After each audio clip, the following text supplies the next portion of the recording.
Ladies and gentlemen, I welcome all to my channel. When we are going to purchase a property or when we are going to sell our property, what are the things we should consider? What are the things we should bear in mind? What are the do's and don'ts in purchasing and selling the property? All these aspects we are going to discuss in a series of videos.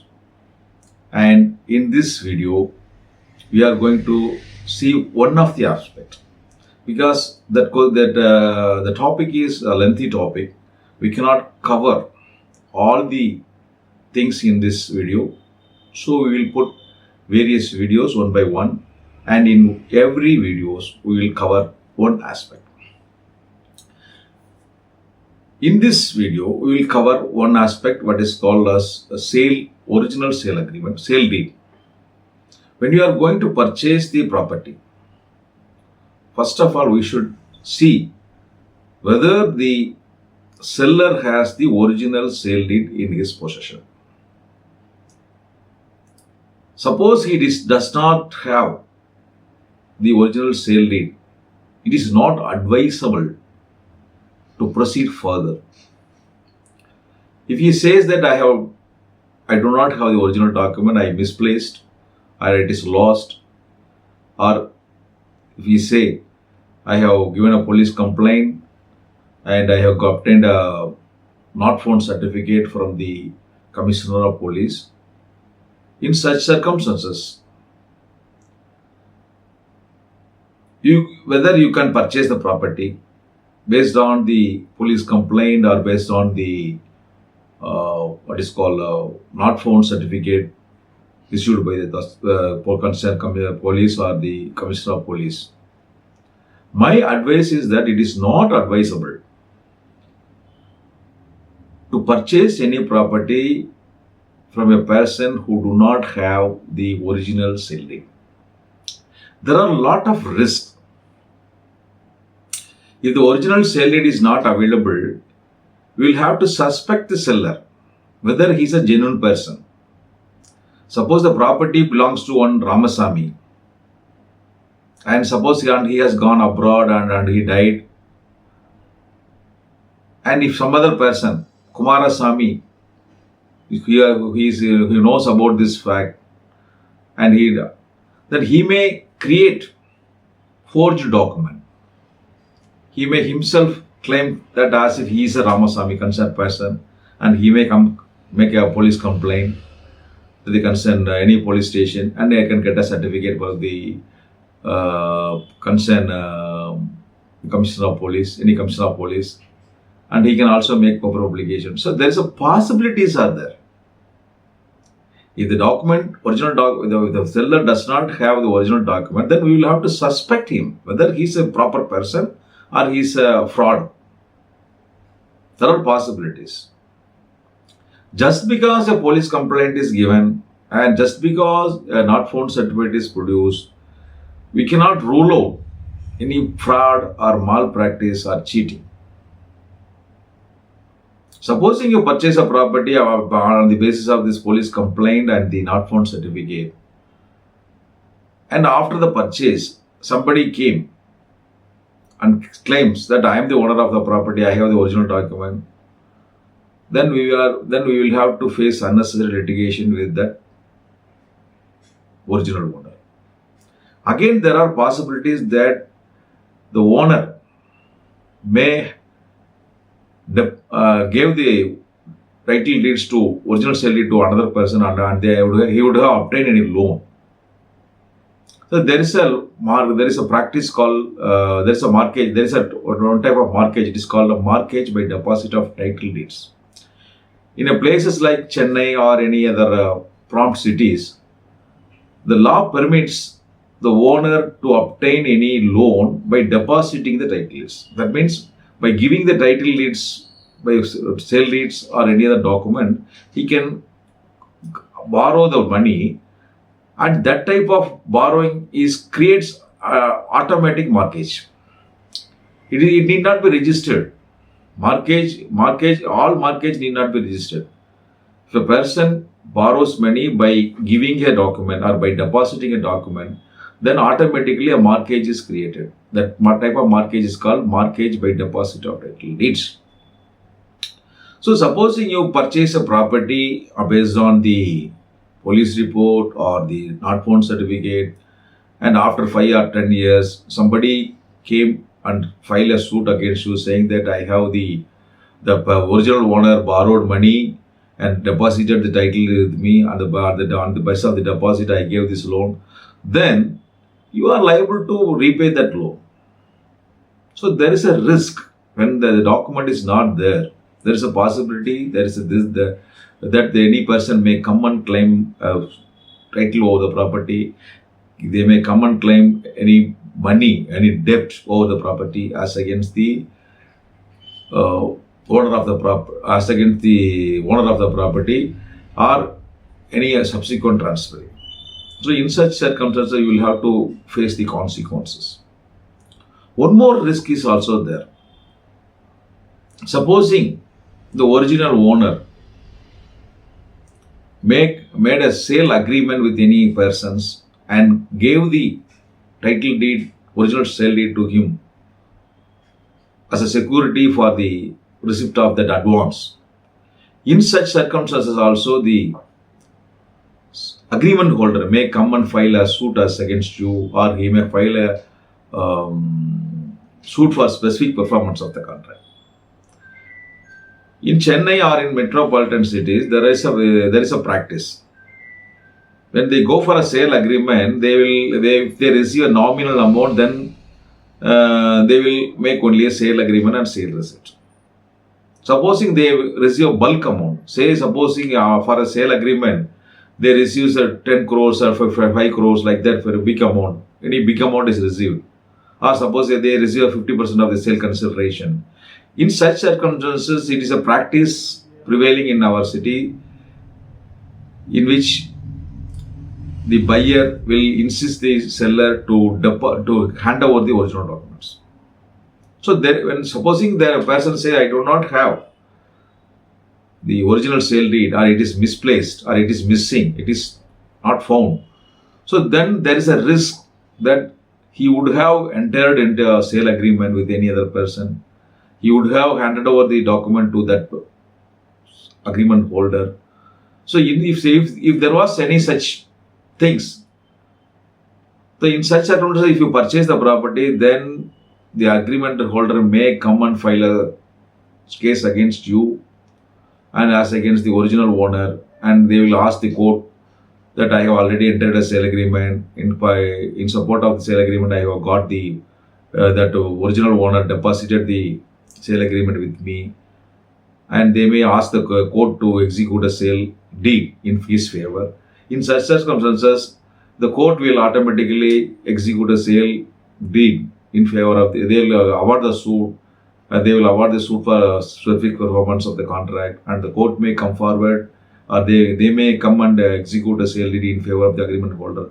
In such circumstances, you will not only lose the property, and you will also lose your sale price paid to the fraudulent persons.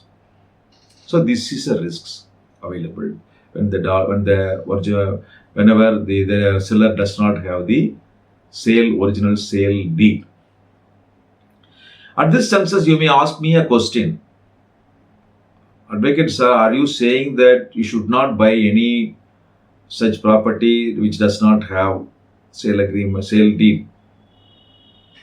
So there are properties and they are selling and people are purchasing. But what I am saying is there is a risk. If you want to buy, supposing my simple advice is that if the owner does not have the original sale deed, you need not purchase that property. You may drop the deal. You may go and purchase another property or worthable property. That is my advice. On the other hand, you are very specific, you are very much interested in purchasing property. Then if you want to do so, then you will have to do a lot of exercise. You will have to verify the genuineness of the seller whether the fact which he is saying that I have really misplaced the document is correct or not.